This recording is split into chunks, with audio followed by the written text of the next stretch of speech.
Okay. Okay. I'm very surgical, physical when I'm lyrical.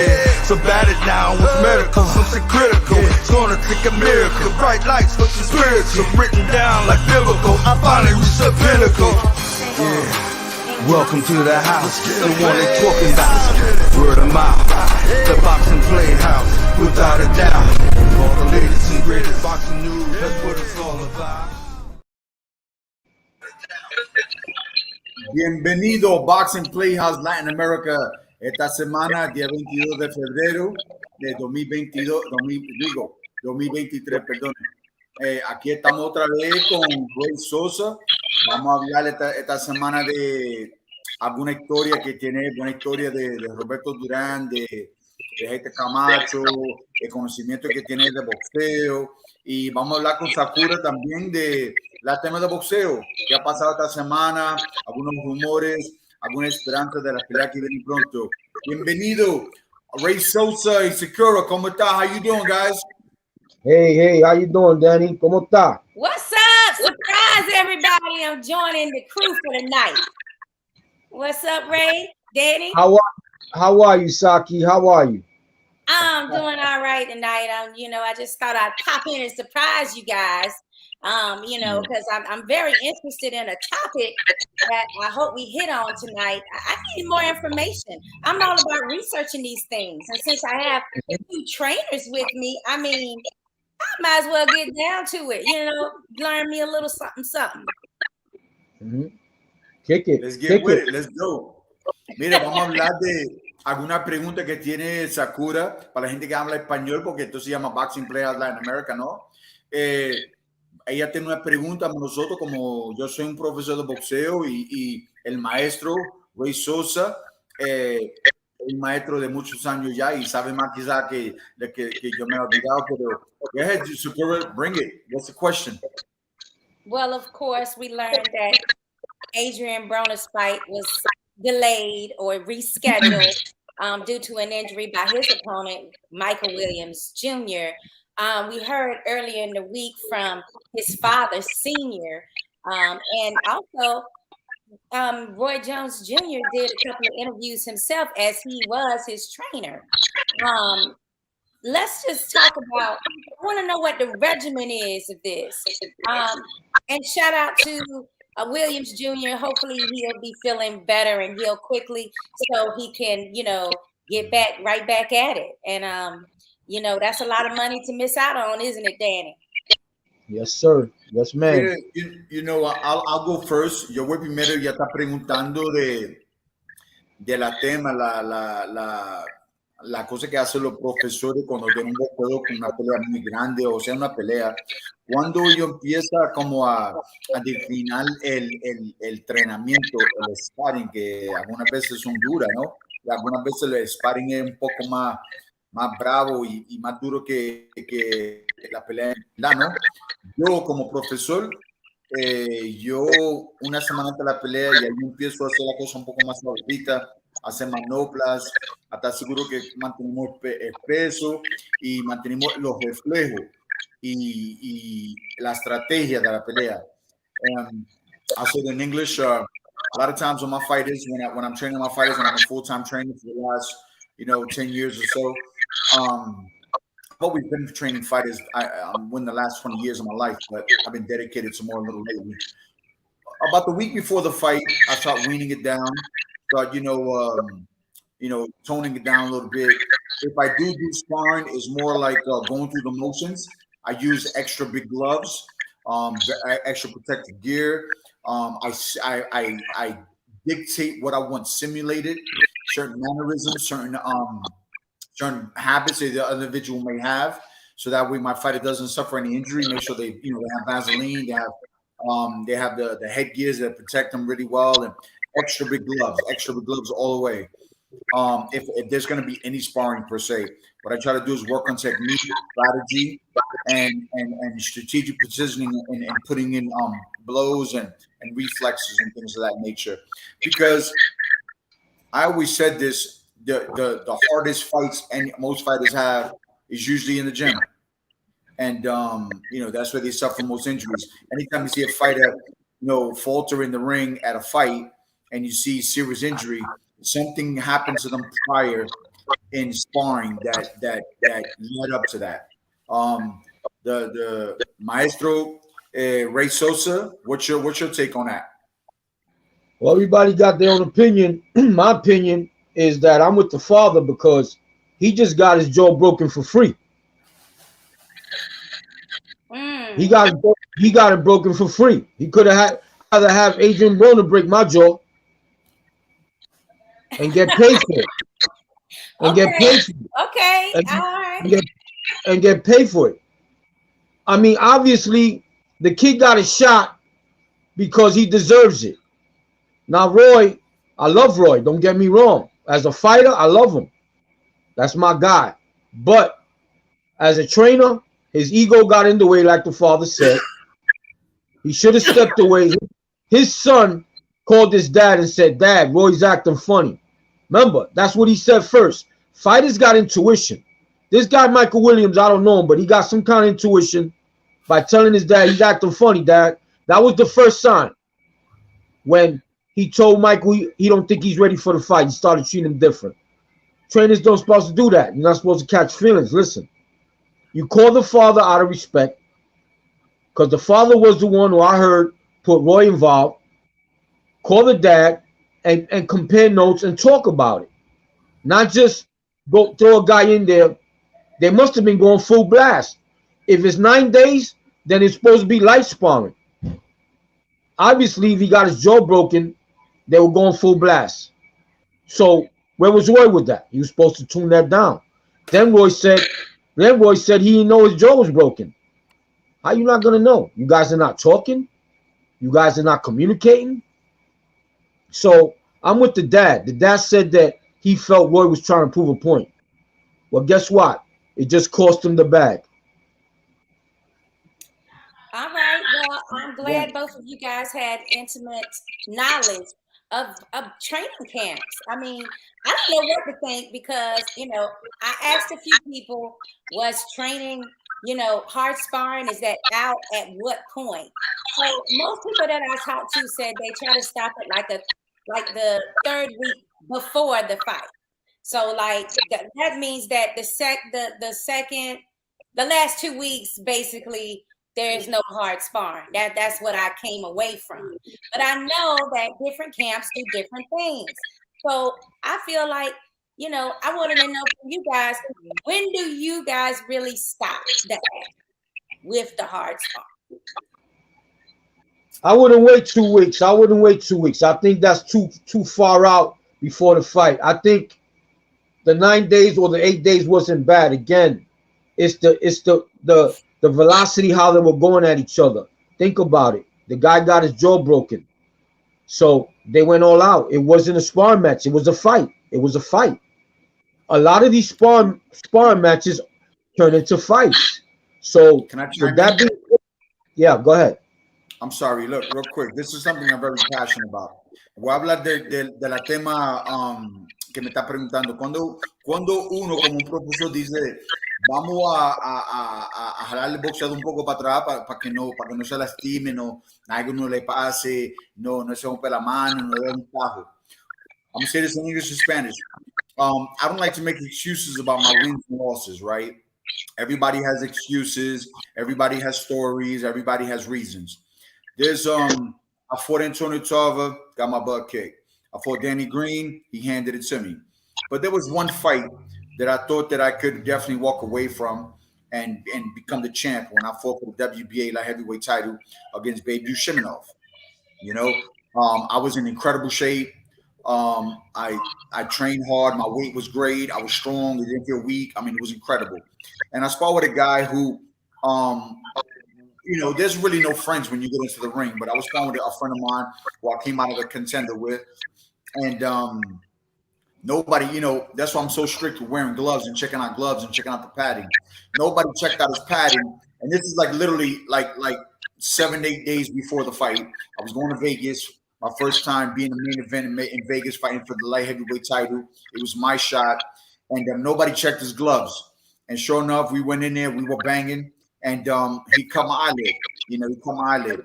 and this is a true story. I went to the fight in Vegas. I used crazy glue. I took crazy glue and I glued my eyelid shut right here, you know, where it was opening up. It wasn't like completely cut. It was just like scathed a little bit. And I cleaned it up and I put crazy glue on it, and I was able to pass the physical. And if you look at the fight, my eyes started getting shut, and you know, I started getting a few blows because, you know, things happen. The referee's like, yo, the eyes getting closed. We're gonna stop the fight. We're gonna start seeing something. I went in and I tried to do a few things to try to entice him to come in and fight with me because he was smart enough to see my eye closed. He was using his jab. And I think that of all the fights I've ever had, I think that was my opportunity to become the world champ. And because my corner or my look, you could blame people, but as a coach, I learned that I gotta watch the sparring opponent's gloves, because they come in with, like, you know, gloves and no padding. They don't realize that they can hurt their own hands by coming with padding. But I check the paddings, I check to make sure they have the mouthpiece, I make sure they have their cups on. I do it for the opponents as well, because there's no money on the line in the gym. There's no money on the line. And then I used to spar with some people in back in the day, and people used to get mad at me because I'm not going to mention the names, but I spar with some people, and I would come at them real hard and bring it to them, you know, because I wanted to be in their spot, or I wanted to show them that I was worth something, you know, and I would bring it to them. And these guys are world champions, and I'm not going to let nobody hit me because he's giving me a few dollars or he brought me to camp. I'm going to bring it to him. And that's the same attitude you have when I brought him into camp. But nobody checked the gloves. And I think that it was a lot of negligence, sparring too close, sparring too tough, too close to the fight, and nobody checking the gloves and checking the equipment properly. And I'll say this in Spanish real quick, because this is a Spanish network, Spanish podcast show. Estamos hablando de cuando un profesor debe a pararle al boxeador de hacer sparring un poco muy duro y ante la pelea, ¿no? ¿Cuántos días, cuántas semanas? Yo personalmente pienso que de a 8 o 7 días antes de la pelea debía a poner la cosa un poco más camadito, a trabajar en la estrategia, hacer más manoplas, y si van a hacer sparring, que lo hagan con el conocimiento que están trabajando una estrategia, ¿no? Me pasó a mí una pelea que yo estaba peleando para el campeonato mundial de la AMB en Las Vegas, y el sparring partner mío y el compañero mío que iba a hacer sparring conmigo, nadie le chequeó los guantes, y los guantes no tenían nada, pero eran unos guantes muy viejos, y me dio un tajo aquí en los ojos, y yo fui a la pelea así. Yo me puse una cinta, una pega ahí, y peleé, y por eso perdí la pelea. Te digo la verdad que eso fue la oportunidad mía para ser campeón mundial, pero nadie se fijó que el muchacho que estaba haciendo sparring conmigo estaba usando guantes que no valían nada, debía estar en la basura. Anyway, so Cobra, we got some comments here. Yeah, absolutely. I mean, I guess when you were talking about your fight, okay, there is someone, Ori, he says, I literally just watched that fight before the show started. And then Wow. Antonio Cruz, he says, PlayHouse, glad to see you guys back on. All right, thank you. And then we got Raphael, shout out to YouTube subscribers. He says, champ. Raphael from Texas, baby. What's up? Okay, you know him. That's great. All right, Yeah, we yeah. got Alana. She's saying, hey, Boxing Playhouse. So that's, I guess, what's up, Alana? So, all right, so once we get into that, I hear what Ray is saying as well, Danny. Basically, you know, he feels like some ego was involved. But I wanted to play devil's advocate for a minute. And I was going to ask Ray, but what if Roy was right? What if he really wasn't ready for the fight? Or he didn't have enough defense to fight somebody that's a multiple division champion? What is your thoughts on that? It depends what the ship is going to sail again. Is he going to get an opportunity to fight? I mean, okay, I get it. I get what you're saying. You're right. There's a possibility that Roy, he wasn't 100% ready. I don't think he wasn't ready at all.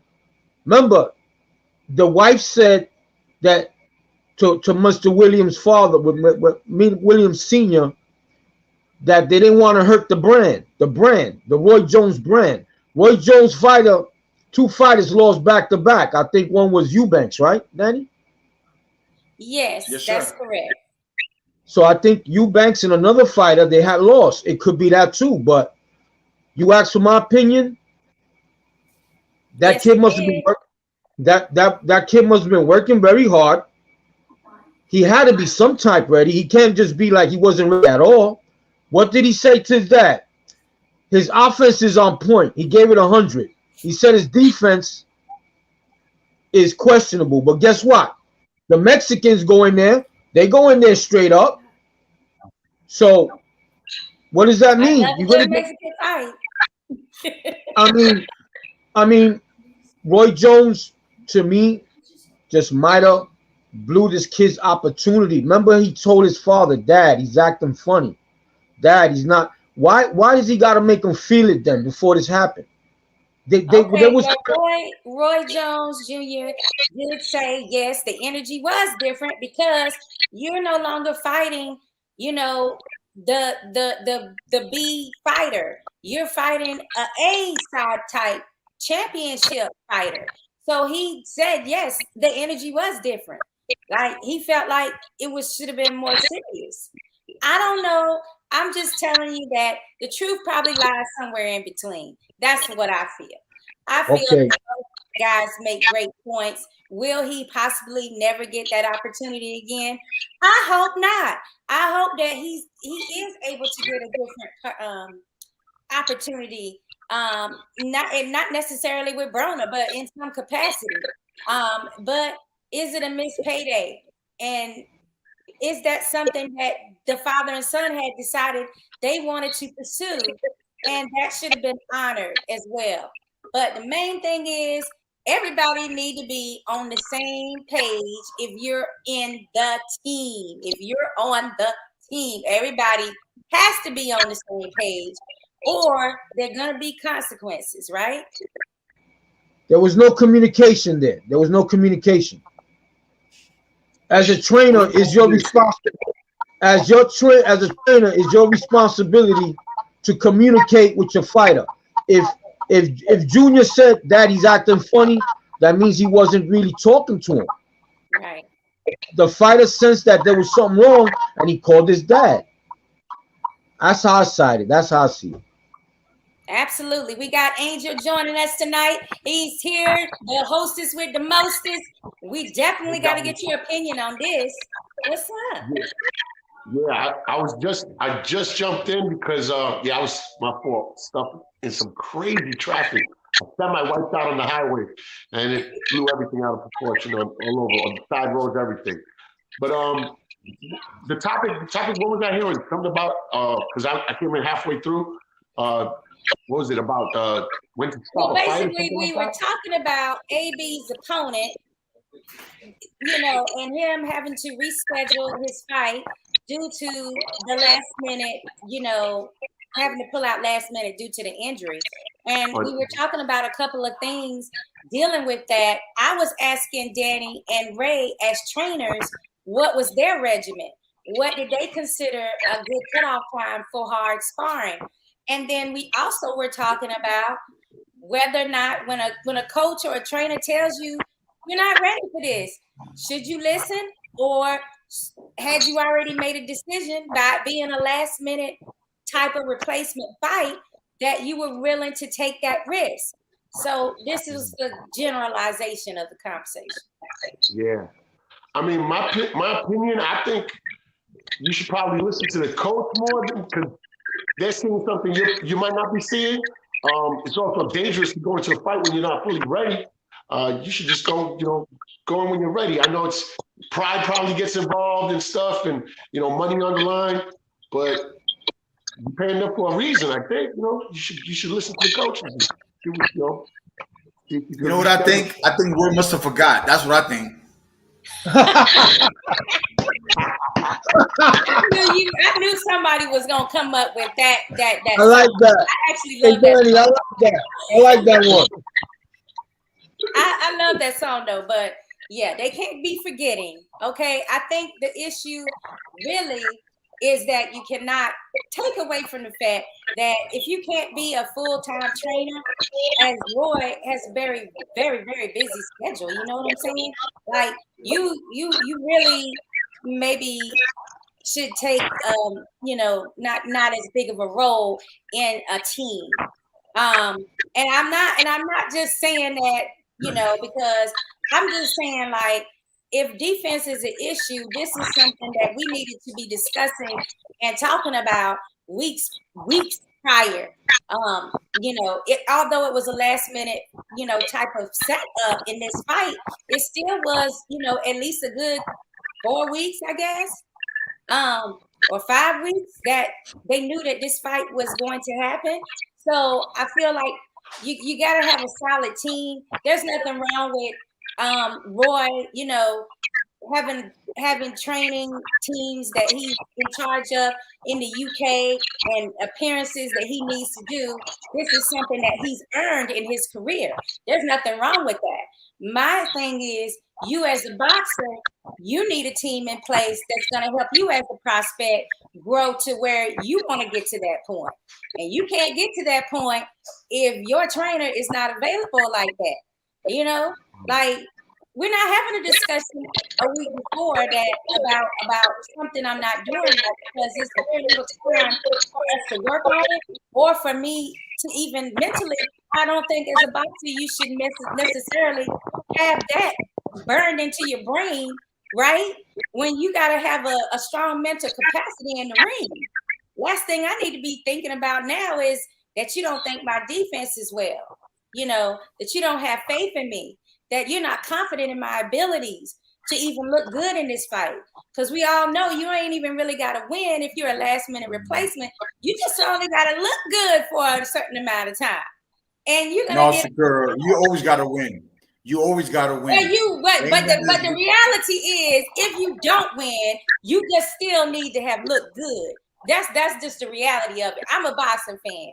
The boxer's mentality is something different, but it's hard to have the mentality you're speaking of, man. If your trainer in the back of your mind that told you ain't up to snuff. So we don't need to have that conversation. If one of my teammates come to me and it's a week before we got to do something really important, like commentating or whatever it is that we're doing in our company, and you tell me, you know what, I don't like the way you did such and such, and you need to work on that. Well, okay, Danny. Well, I'm glad you told me that, but your ass should have told me that a month ago. Like, I can't do that about it this late in the game. Listen to this, Sakura. So, I do a podcast show with you every Wednesday, right? And Yes. I train my kids Monday through Saturday. I give them Sunday off. They do their spiritual training on Sundays. Okay. Somebody like Roy, and don't get me wrong, I'm not drinking a Haterade. We have a history, but that's beyond the point. That's beyond what I'm trying to say here. Right. He's doing, the color commentating on television at least once every week or once every 2 weeks with that company, right? He's flying around to Russia. He's flying around here. He's flying around there. He's training multiple fighters. He's got a wife. He's got kids. He's got family. He's got all these different hats. And I'm sorry, you become a jack of all trades, and like they say, you become a master of none. When he was a fighter, that's all he focused on. He played basketball here and there, trying to prove a point that he could play basketball and then fight the same day. Because he fought certain people that he was talented. I mean, he was beyond talented. I mean, the guy used to do things that no one's ever done before. But when you're managing fighters, when you're training fighters, you're not only training fighters and managing fighters, you have their lives in your hands. So for him to be a part-time coach and have an assistant, I don't care who it is, man. If they're coming to train with Roy Jones Jr., they're not coming to train with Roy Jones Jr. and his trainer and his assistant trainer, and Roy just show up and just, hey, I'm Roy, and my fighter's going to win the fight. If you're there every day in the trenches, or at least 4 or 5 days a week, you can make those decisions, and conversations don't even have to be had because you see with your own eyes. You have to come in and find out where you left off at, because a lot of things happen at times when you're absent. You know what I mean? So, you know, I'm not trying to tell Roy not to get his money, you know, and how to do his thing, you know, but at the same time, you know, Michael Sr. and Fighter, they might have a point to gripe on, you know what I mean? Because, you know, I came on board this ship, you know, and we're all paddling in one direction, and then you're paddling the other direction because you got everything else going on. And I may be paddling forward, but you're paddling left instead of right, and then the boat is not going anywhere because you got all these different endeavors going on. You know what I mean?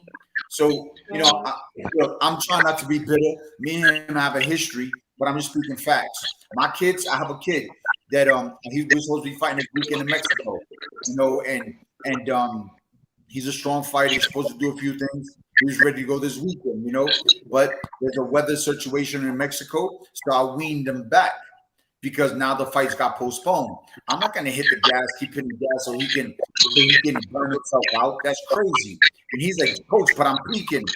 No, we got to chill a little bit. We can't control the weather. But I'm here to make that decision because I'm with him every day. Well, I definitely understand. I mean, and that's like that team effort. Like I said, everybody has to be on the same page. And there's some hardcore old school trainers that are like, you came to me for help, so you don't listen to what I say, or you can find another trainer, right? You got them type of old school type trainers. They're not trying to hear you ask me for help, so now I'm giving it to you. Okay, both of y'all got something to say, right? Yeah. I want to remind y'all that I got a story for Dalia. I wanted her to hear this one. Dalia, yeah. Oh, yeah, we're going to get to that in a minute. But okay, we do have one more subject that I wanted to hit on. Did anybody have anything that they wanted to wrap up this particular topic on? No, I mean, I think we got our point across. All right, and we ain't hating on the Williams, Team Williams, and we're not hating on Roy Jones Jr. We're just talking about the subject in general, and we're just like, you know, saying what it looks like and what it feels like to us. No shade.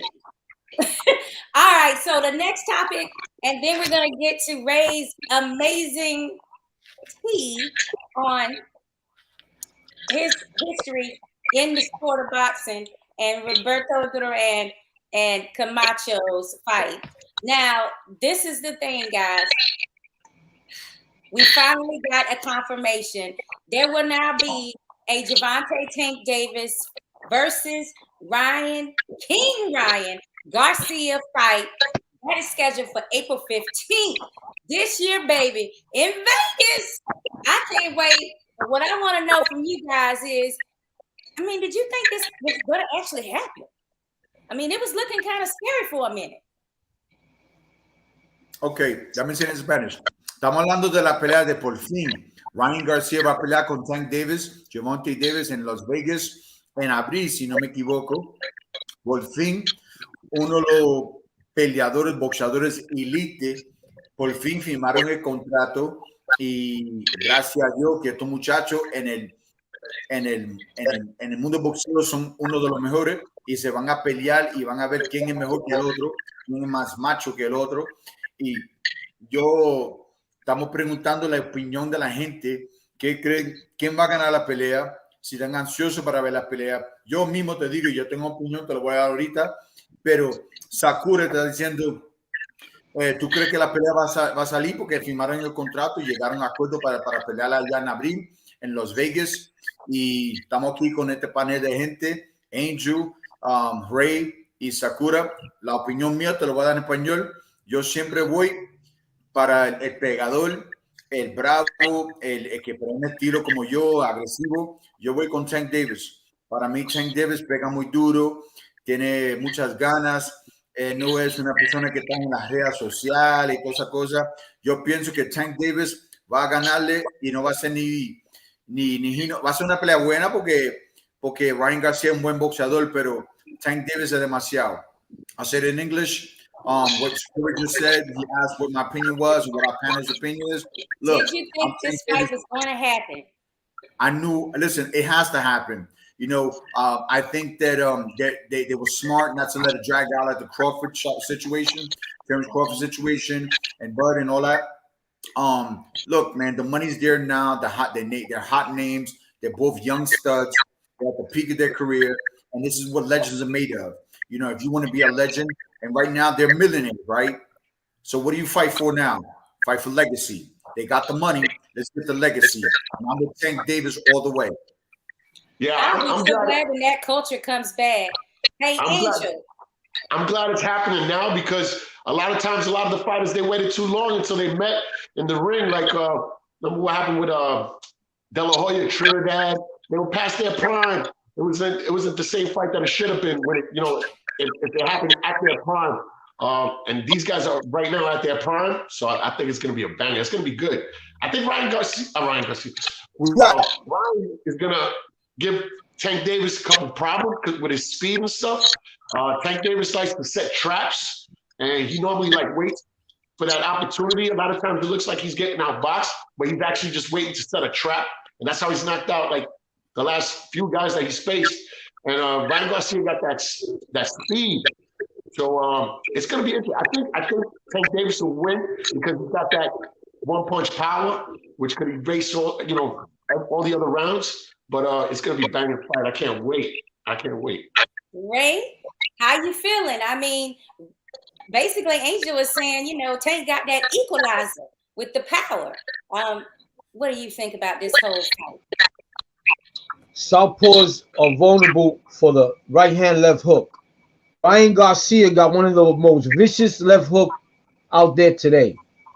If Tank could withstand that punch, which I don't know if he can.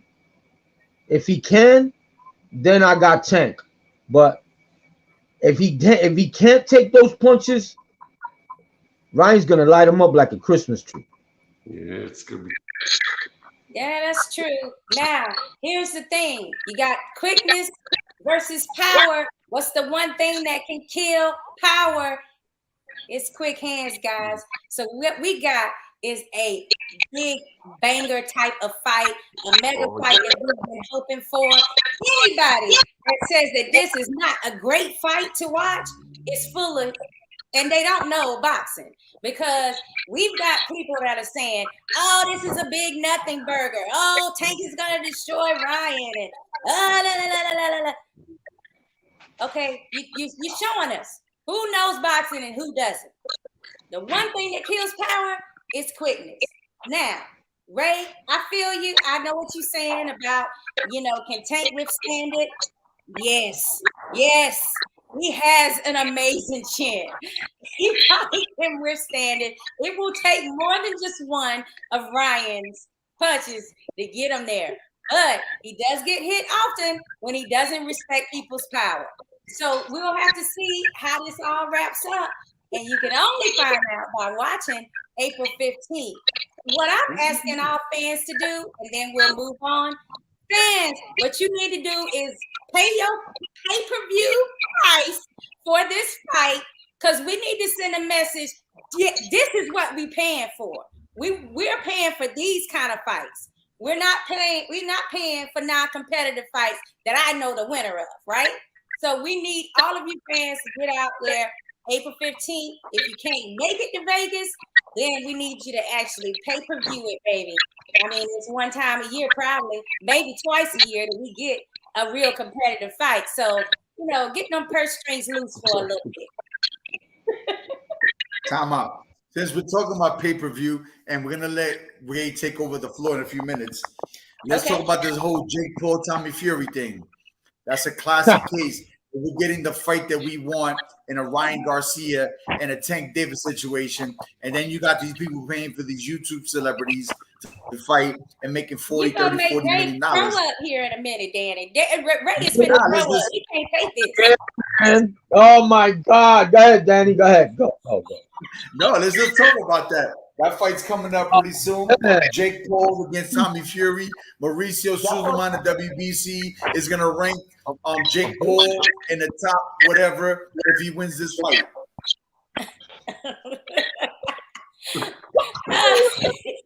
Ray, tell us how you really feel, baby. What you got to tell us about Jake Paul out versus Tommy Fury? Is Tommy Fury in a better spot because he's a professional boxer and he has an amateur career?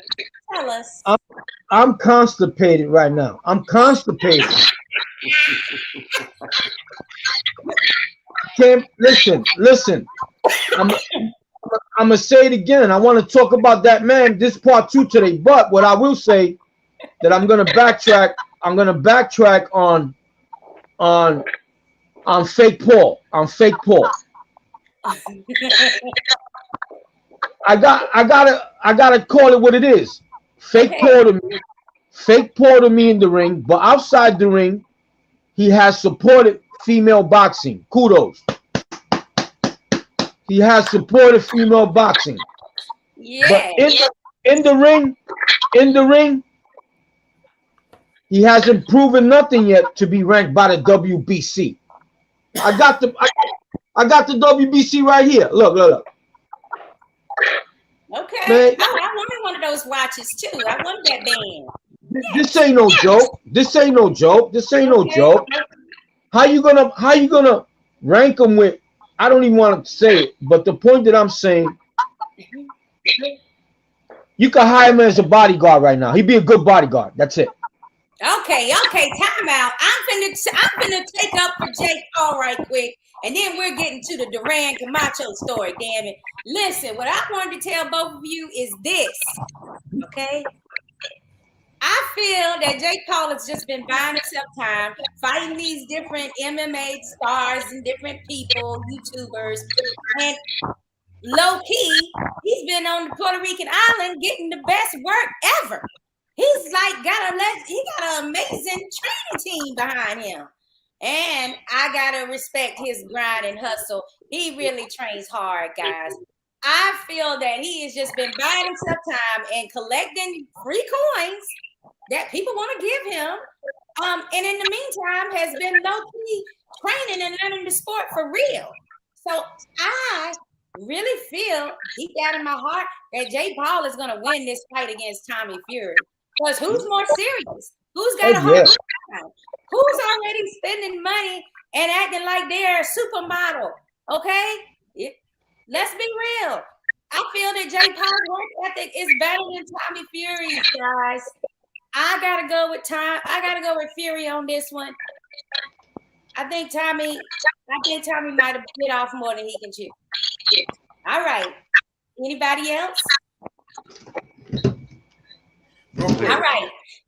Hold on, real quick. Oh. Vamos a hablar de la pelea. Rey Sosa dijo que lo que le gusta de Fake Paul o Jake Paul, que él ha abrido los ojos para el boxeo femenino y él le da una gracia a él por eso, ¿no? Pero afuera de eso, para él no es un boxeador verdadero, él no se merece el derecho para estar rankeado por la CMB o Mauricio Suleiman porque no es nada de boxeo.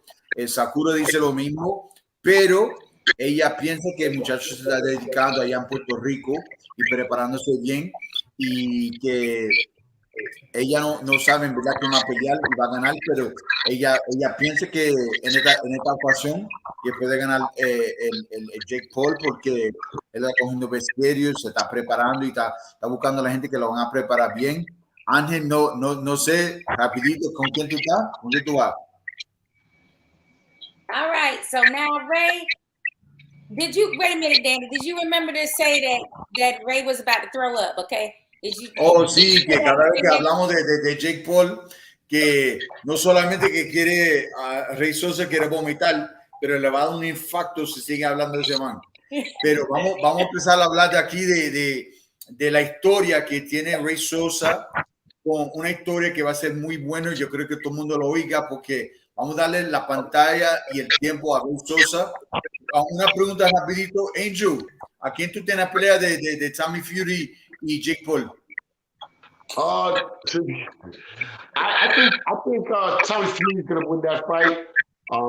Jake Paul catches him early, things everything, but I feel that Tommy Fury is going to be better prepared than Jake Paul with the experience. And even if Paul has that camp, you know. He's got the best more experience. So I think Fury's gonna win that fight. Va con Fury, va con Fury. Ok, Rey, vamos a hablar de Duran y la historia de ustedes que ustedes. Thank you. Oh man, thank you. Whatever. You know you was enjoying yourself. Don't play yourself. Hey, who's Tommy Fury, man? Who's Tommy Fury? That's my point. Exactly. Hello. Can I speak? Okay. All right. I'm ready for my story now. You done teased me all week with this story. I need to know. I got to know, what was it that Camacho did to piss off Roberto Duran so bad?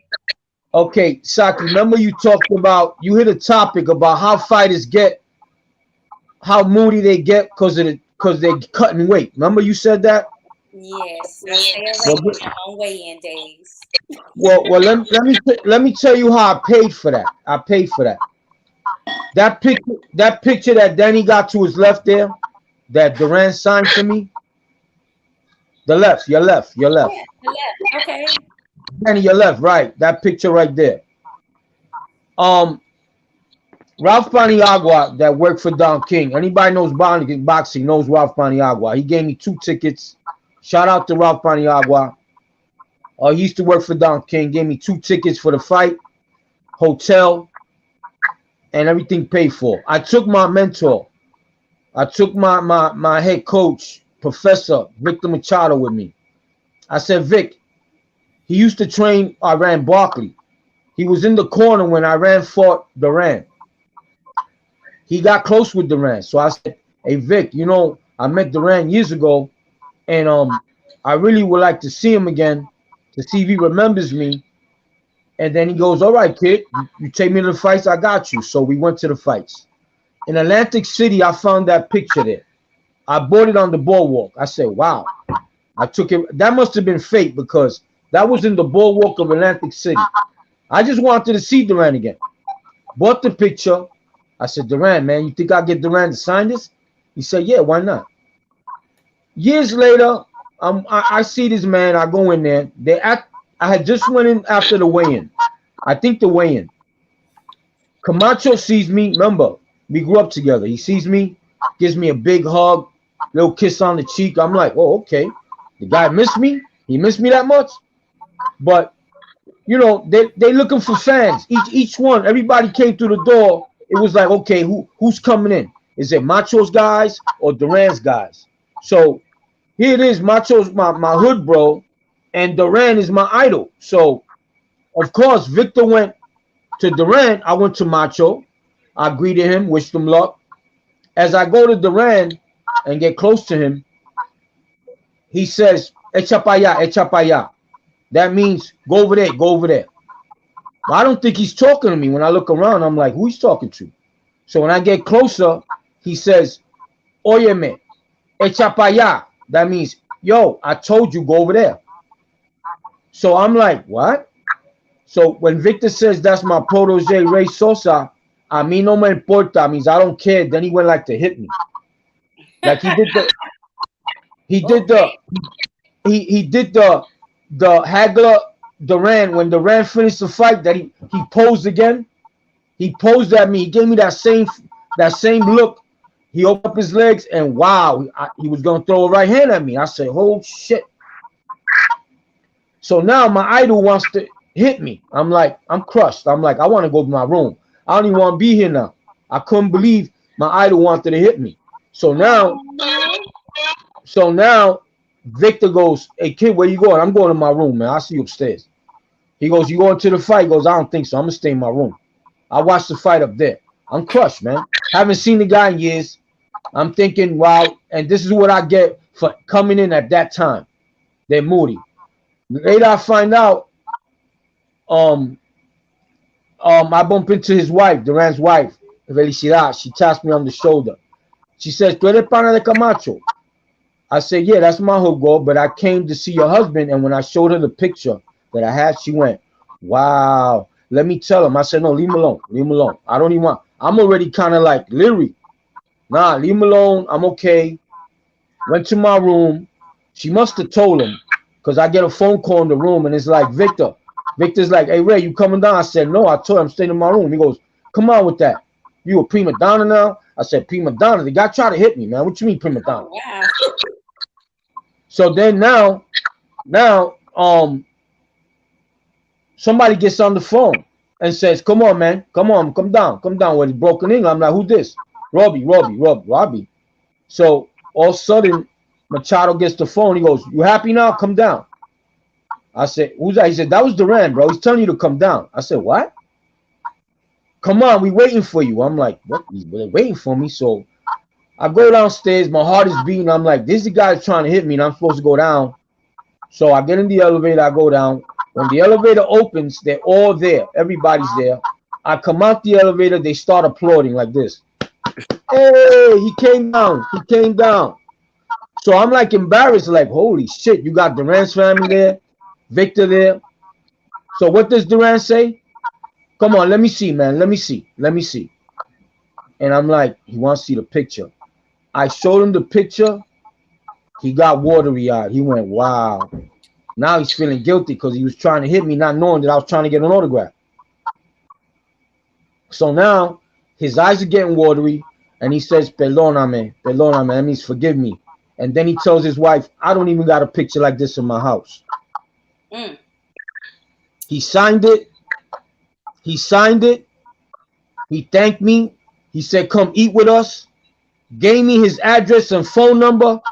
I'm happy as shit. Yeah, but I get home, left the number in my jeans. My daughter takes the jeans and she washes them, wash the whole address away. Wow. Oh. And for you and for Dalila to hear this, if I'm not saying anything true, I remember him living on Bull Run Road in Hialeah. That's what the address said, but I lost the number, everything. My daughters thought I lost the number to a hot chick or something. They were like, what's the matter? I'm like, the number, you don't understand the number. They were like, what? What is it? You got a hot chick in that pocket of yours? I'm like, it was Roberto Duran's phone number and address, man. I was tight. Hold on. So I'm gonna ask you a question. Hold on. You But why was Why the hell was he so mad? Yeah, why was he mad? Say why he was mad. Who was mad? Who? Why was Duran mad at Camacho? Why was he so mad at the fight? Oh, that's what happens when I got a rush. You see, you got me. Thank you.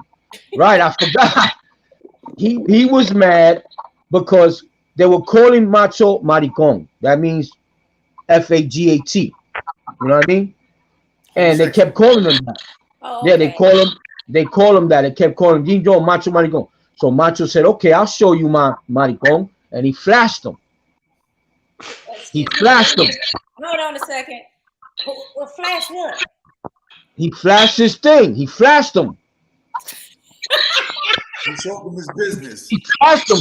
So I came in right after that. Perfect timing, right? 10 years later, I came in 10 years later after Duran. Macho decides to flash him, and here I come trying to go to Duran. That's why he said, go over there. What the heck happened? What was Roberto Duran's reaction during that exchange? When who was there when he flashed? Did you hear what happened? Hold on. Macho, who was there when he flashed him, though? Everybody was there. He did it in front of everybody. Oh my God! Who's everybody? Man. Man, I can't name everybody. I know Machito, the son, was there. I just spoke to the son about his wife. Oh yeah, everybody, Danny, everybody. So you're telling me that Camacho flashed his I don't know what size it was. I'm sorry. When he flashed his wee. Yeah. He flashed it in front of Roberto Duran's wife. You're saying that? In front of everybody. I want to say I heard everybody. He didn't just. I heard everybody. Everybody. This is some BS, boy. I would have been pissed too. If you try to flash my man, like I'm just reversing it to where it's a chick and she's flashing herself in front of my man, I'm gonna be ready and hot and ready to beat somebody's ass too. And here I come 10 years later, perfect timing, right? I come in and bingo, I come in right in there for that. Of course he wanted to hit me. Yeah, he wanted to hit anybody at that point. Oh, and one last thing, Sakura, one last thing. You mentioned about guys. She also said that he was on diuretics.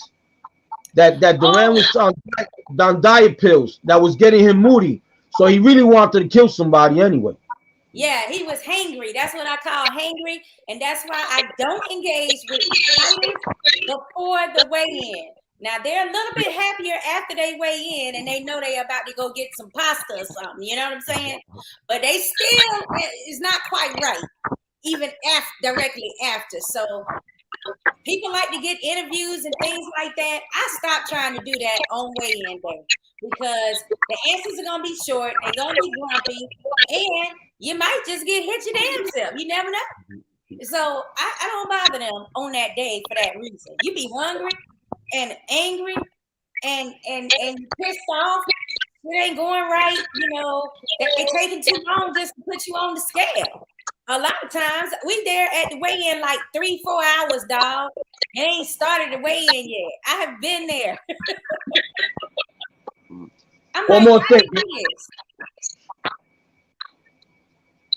Go ahead. One more thing, and this is it. I've been on the show only one time last weekend now here. Already got a few haters, so I want to just address the down low haters. Please, yeah. Okay, here's what I got to say to them. Don't hate, participate. I'm gonna say it again. Don't hate, participate. Right, because they saw the pictures there, and now they want to say, oh, he's a groupie. Or they want to say he's a kiss ass. Oh, okay. My dad raised me to kick ass, not kiss ass. All right. So at the end of the day, I'm paying kudos and respect to those people. When you see me in the picture with anybody, it wasn't because I was up their ass or kissing their ass. I respected them. They were hell of people to meet. And those are the ones I wanted to take a flick with.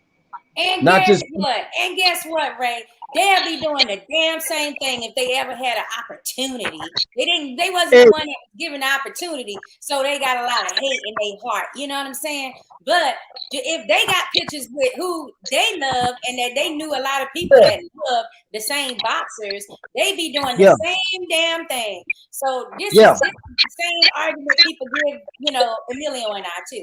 That we're groupies or that we promote ourselves. It's like, no, we happy and you should get to being happy your damn self too. Hey, Saki, how the song go? Backstabbers, every time they want to take your place, backstabbers. Yeah. They smile in your face. This is for them. We're quoting those songs a couple of weeks ago. This is for the download haters. You can't do nothing about the haters, but the download haters, you gotta watch them. For sure. But you know what? I mean, I don't know, but I heard a couple of things about Camacho, and he liked to show his penis because he had some tattoos there or something. It was like a thing. So maybe that was a part of that. I don't know. Pause. I don't know. Pause. Well, I'm just telling you what I heard. I'm too young for these things. I'm just only telling you what I heard. Thank you. Ray, I wanted to ask you something. I was talking to my father the other day, and he mentioned a fight that took place with Arguello and Pryor. I just wanted to get your opinion on this because you're a trainer, so you know some ins and outs of this stuff. There was the big debate with Panama Lewis. He was like, not that water, the other water. What the other? Well, we gotta hurry up. We only got 4 minutes. We gotta hurry up. There was there was prednisone in there. Prednisone is crushed asthma pills. And who told me that was Louis Resto, which we got to get on the show because Panama Lewis was a dirty trainer. A lot of people praise him. Why, I don't even know, because he ruined Louis Resto's career. Good friend of mine, ruined his career. We got to get Louis on the show to tell you his side of the story because he found out at the last minute when he was in the bathroom, which he held that secret for years. And then Eric Draft made a documentary, shafted him, didn't pay him no money, and he finally confessed that he knew, but he knew at the end. He didn't know in the beginning. He knew at Panama Lewis ain't say none to him until the last minute when they went to the bathroom and he cut the gloves. Okay, but now like the water situation. I mean, does it have that big of a quick of an effect? I'm sorry. I gave you both. I gave you the Aaron Pryor fight, and then I gave Yeah. So let me just back up. He would take these aspirins, he would take these prednisone pills, crush them in water, shake them up, and it seemed to like open up your lungs. If you watch the Pryor fight, even though Pryor was a beast, I can't take none away from Pryor. But holy shit, they Pryor take some shots, man. They called Pryor Aguayo rompe cuello. That means Aguayo breaks necks. He's a neck breaker. When he hits you, he's gonna break your neck. So go all the way back. You better see that fight again, all you guys, and see what he did to Pryor's neck. Had it going. So kudos to Aaron for taking them shots. But where did he get all that wind from to keep withstanding that? You know what I mean? Yeah, that's like when you train, you train for the gods type of fight. When you're like in the best shape of your life to be able to withstand something like that. I really am excited about everything that you're talking about. And I really appreciate all the insider knowledge, Ray. I'm not a hater. I am a lover. And I love what you're saying to us. You're giving us the dirt. And I need that. I mean, just a little, not a lot. I'm just trying to pass it on before I go. That's my bucket list right here. This is my bucket list. I'm just trying to let it out before I leave the earth and let people know a little something. That's all. True. Shout out. The one that was asking that question. Hold on a second, Ray. Angel was the one that was asking the question about that fight with Pryor. What exactly? I mean, did you have a second part to that, or you just wanted to know what was in the water bottle? No, I wanted to know what was in the water because prednisone. And that. But we got it. Up or something. I'm ready. It opens up your windpipe. When an asthmatic takes it, it's helping to open your windpipe, so you're getting more air in your and it does beef you up too. It's still a steroid, It's illegal regardless, right? Because you're not allowed nothing but water. You can't even have Gatorade. How's it going? Can you have? We gotta let Louis Resto get on. Louis Resto's supposed to be calling me. The minute he calls me, I'm gonna see. I'll contact Shakura, and she'll get him on, and he will have to explain the rest because I don't know that. I don't know the rest. Okay. Well, now, in general, what is the contents? He's asking in general, in the corners, what kind of beverage is allowed? Strictly water? Water and Gatorade. Some states allow Gatorade. Okay. I used to sneak in seltzer water, and not to drink, but to splash on them because the seltzer is a wake up. So the seltzer it's got the fizz, and then if your eyes are burning, if your eyes got sweat in it, I would throw seltzer water because that's medical. If you throw club soda in the water and your eyes sweaty, it helps you see better and it wakes you up. So we got some cut man knowledge out of Ray as well. We appreciate you tonight.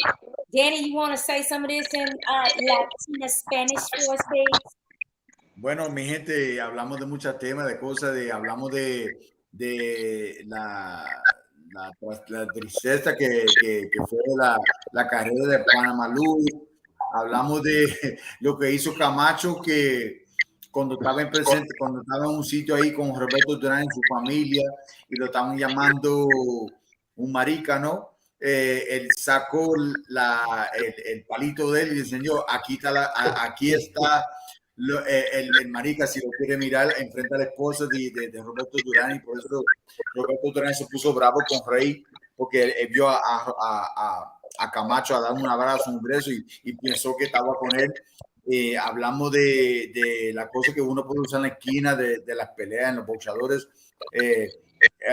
Supuestamente agua, y algún estado en diferentes sitios en Estados Unidos dejan usar Gatorade, y Sosa, el señor Sosa, Maestro, dijo que algunas veces usaba agua con gas, que se llama salsa water, y eso algunas veces se lo tiraba a la cara para que se lo despertara, y también cuando algo le pasa a los ojos, puede usarlo y lo puede usar ayudarlo para que pueda mirar mejor, ¿no?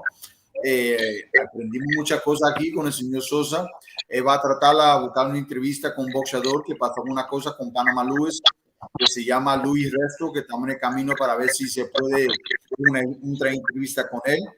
Y Ángel, la pregunta fue de Ángel de la pelea de Aaron Davis y Alexa Güello, cuando Panama Luis dice no es agua, la otra agua, es porque Panama Luis te puso una droga, una medicina que se llama eso, no sabe en español, pero y eso le da eso de aire para que respire un poco mejor y no se cansaba. Y esos son los trucos que hace. Danny, you said Aaron Davis. Excuse me, you said Aaron, no? You said Aaron Davis. Aaron Pryor, perdón, ¿verdad? Gracias. Aaron Pryor con Alexa Agüello.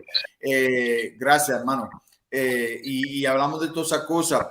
Señor Sosa va a tratar a conseguirnos Luis Resto, y también con Sakura en el Boxing Playhouse, Estados Unidos. Vamos a tratar de buscar a Aaron Davis y a Mark Glidden, si Dios quiera, y vamos a estar hablando con Bruce Silverglade de Brooklyn, y varias gente.